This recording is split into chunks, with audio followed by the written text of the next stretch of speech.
So I wanted to do a quick video of this Toyota Land Cruiser that I have for sale on eBay. The truck is probably one of the most documented trucks, FJ62s in America. I'm not just saying that lightly. I know everybody's trying to sell things and just trying to make a point, but you'll see why I'm saying all of this. I'm going to go through some of the records. There's probably over 75 records in this book. You can see the book right there. It's full of service records. A lot of the stuff didn't fit. A lot of the stuff doesn't fit, so it comes in different folders.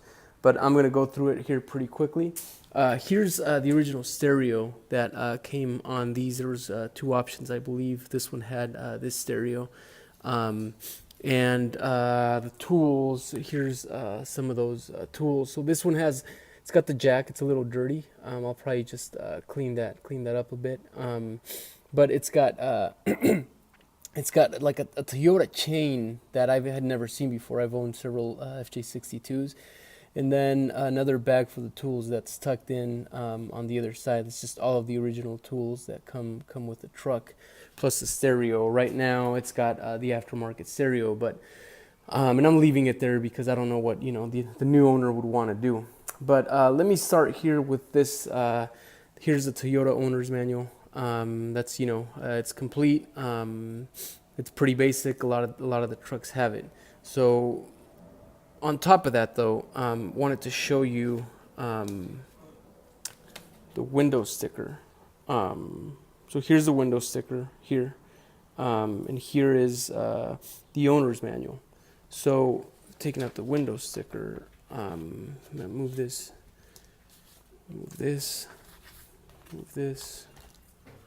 take this one out here. Sorry about that.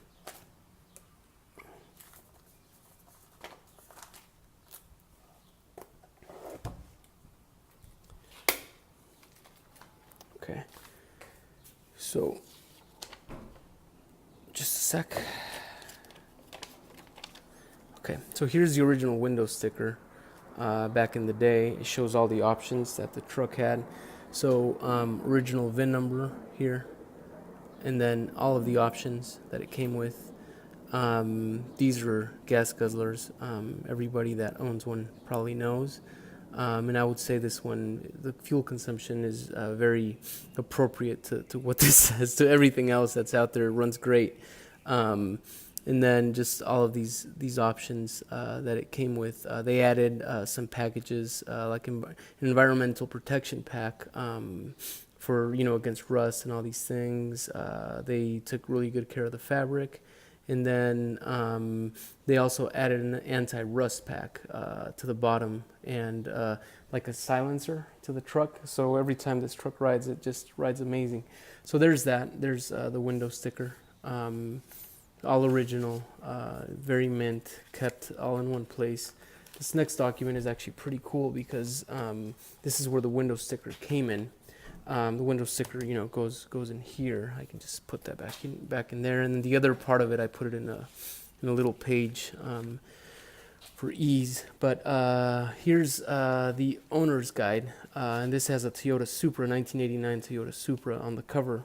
But the coolest thing about that is it still has a lot of the service record stuff. It's got the original. This is like the dealer certificate, but it's got the original VIN number of the truck. And then it's got the owner name and everything on there from 1989. So the truck was purchased on the 27th, and it looks like here it was filled out on the 28th. Maybe that's when they came back to sign paperwork or pick it up, or I'm not sure. But that's what that represents there. And then something that I found that was kind of interesting. The owner was very meticulous, and a lot of people consider themselves meticulous, but no, this owner was like to the next level. I found this envelope here. It says it's a gas record. For some reason she said Red Rover, but it's actually the Toyota Land Cruiser. So this has every single record here, like fuel record that she could keep for the first, I believe, 100,000 miles. So you see all these records. You see all these records. There's all these fuel consumption records and just what they paid and how many miles they had and kind of what they were averaging and things like that. So 22,000, 23,000. Well, I'm not sure if they did every single one, but it's pretty out there. It's pretty meticulous. So that's super interesting. And then they started doubling up on some of these pages. So you have this page, and then you have that page, and then here, same thing here, and it tracks it all the way down to about because it goes back and forth, and then to 100,000 miles, 101,000 miles back in 1995.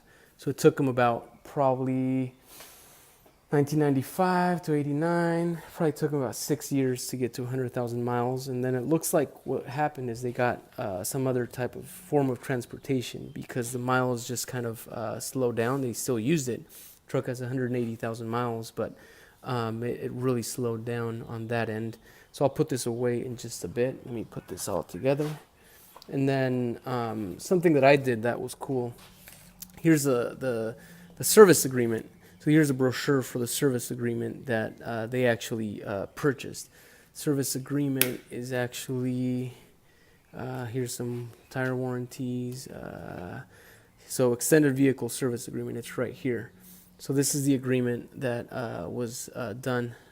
And here's pretty much the brochure to go along with it, which I'll probably find a place for that in this book here. But this was the original odometer mileage statement, where when they purchased it had 65,000 miles, and it's signed by the owner.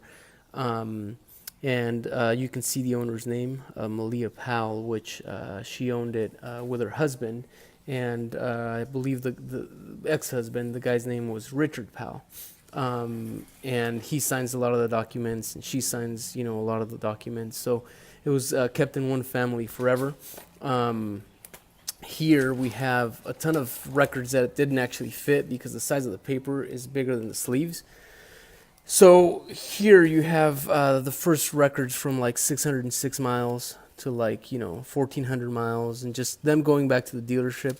It looks like there's a gap here from 1,400 on, and they came back at 17,000, and then some other ones. But if you look at the service records here,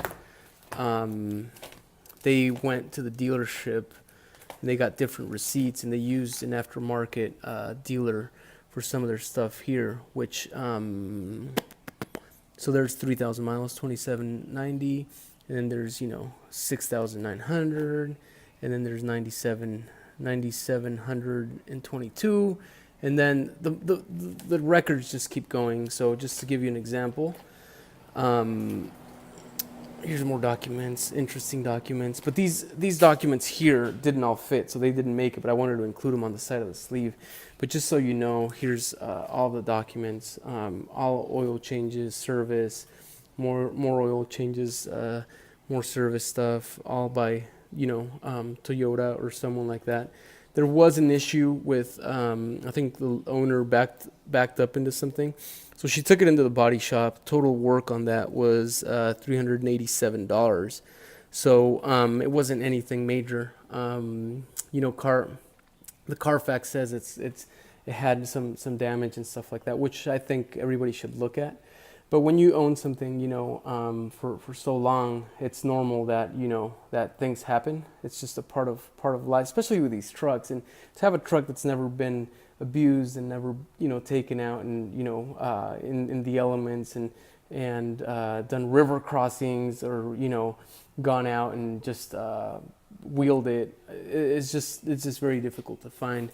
There were little issues like, hey, the meter's vibrating. I think you can tell from this owner, if you look at the service records, that everything being kept is they weren't taking any slack from the dealership. It's like, hey, this bugs me, fix it. So you have a ton of stuff like that. There was a recall on these. So the recall is for the fuel tank. That fuel tank, The initial one used to build a lot of pressure, so this owner actually this owner actually took it back and it got that replaced. So just regular stuff here.